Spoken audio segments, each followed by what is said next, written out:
जय गुरु जी संगत जी। अमृत वेला ब्लेसिंग्स ग्रुप में आप सभी का स्वागत है। संगत जी, आज हम राकेश अंकल का सत्संग सुनते हैं। जय गुरु जी। जय गुरु जी संगत जी। गुरु जी नु प्रणाम। गुरु जी दी प्यारी प्यारी संगतां नु प्रणाम। आज ध्यान में गुरु जी से जो मैसेज है वो मैं आपके साथ शेयर करता हूँ। आज ध्यान में गुरु जी ने दुख में सुख के एहसास के विषय में बताया। गुरु जी ने कहा, प्रत्येक इंसान अपने जीवन के अंदर हर प्रकार की परिस्थितियों को देखता है, कभी खुशी और कभी गम। कोई व्यक्ति बढ़ता है, फलता है, फूलता है और कोई मुरझा जाता है। कोई जीवन में आगे बढ़ता है तो कोई जीवन में पीछे हो जाता है। किसी को तरक्की मिलती है तो किसी को निराशा। जीवन में हर पल धूप और छाँव चलती रहती है। मेरी संगत मुझसे जब ये पूछती है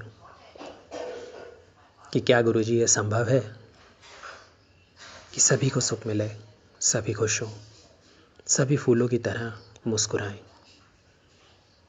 मैं कहता हूँ ये संभव है,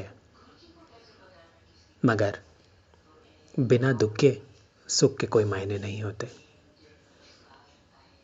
जब तक फूल मुरझाएंगे नहीं तो फूल के खिलने का कोई मायना नहीं होता। सुख और दुख जीवन के वो पहलू हैं जो एक दूसरे का एहसास एक दूसरे को करवाते हैं और एक दूसरे के मायने तभी रहते हैं। जीवन में अगर सुख ही सुख होगा तो दुख के कोई मायने नहीं रह जाएंगे। सुख के मायने भी दुख होने पर ही होते हैं। जब आपने दुख प्राप्ति किया तभी आप समझेंगे कि सुख क्या होता है। हम ये मानते हैं कि हमारे जीवन में कई प्रकार के उतार चढ़ाव आते हैं।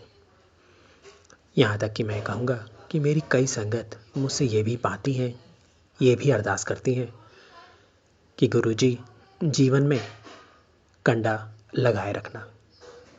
मतलब जीवन में कोई ना कोई दुख अवश्य होना चाहिए। वहाँ संगत जी, संगत का मतलब यही होता है कि अक्सर हम सुख में सब कुछ भूल जाते हैं। सब कुछ भूलने से मतलब अपने उस परमात्मा, अपने उस सत्संग, अपने उस गुणगान और सिमरन को, जिसकी वजह से हमें वो सुख प्राप्त होता है।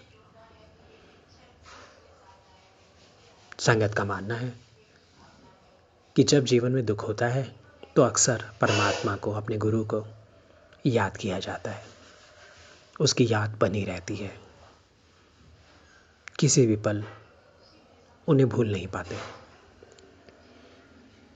तो जीवन में दुख की अनुभूति हमें सुख की प्राप्ति देती है और वह दुख हमें उस सुख की अनुभूति देता है जब हम परमात्मा के, अपने गुरु के सानिध्य में रहते हैं, उनका आशीर्वाद प्राप्त करते हैं, उनका सिमरन, उनका गुणगान करते हैं। उनके आशीर्वाद से हमें हर प्रकार के अनुभव प्राप्त होते हैं। जीवन में जीना आता है, अपने व्यक्तित्व को समझना, संसार में हमारा क्या रोल है, हमें क्या करना है और क्या नहीं करना, ये सब अपने गुरु के द्वारा ही समझ में आता है। तो सुख में उस दुख की प्राप्ति बहुत ही आवश्यक है। तो संगत जी, जीवन के दुखों से कभी ना घबराएं, मुस्कुराकर उनका स्वागत करें, क्योंकि दुख के पीछे ही सुख है। पल पल समय बदलता है और ये सब आनी जानी चीज़ें हैं। कभी भी दुख अधिक पल तक, यह सुख हमेशा यह स्थायी नहीं रहता। जीवन बदलाव का एक नाम है और वो आता जाता रहेगा। तो हर एक पल का मुस्कुराकर स्वागत करें। आपको ब्लेसिंग्स हमेशा मिलती रहेंगी। सभी संगत को गुरु जी के इन आशीर्वाद वचनों के साथ जय गुरु जी, शुक्राना। कोटि कोटि शुक्राना मेरे मालिक। जय गुरु जी, जय गुरु जी संगत जी।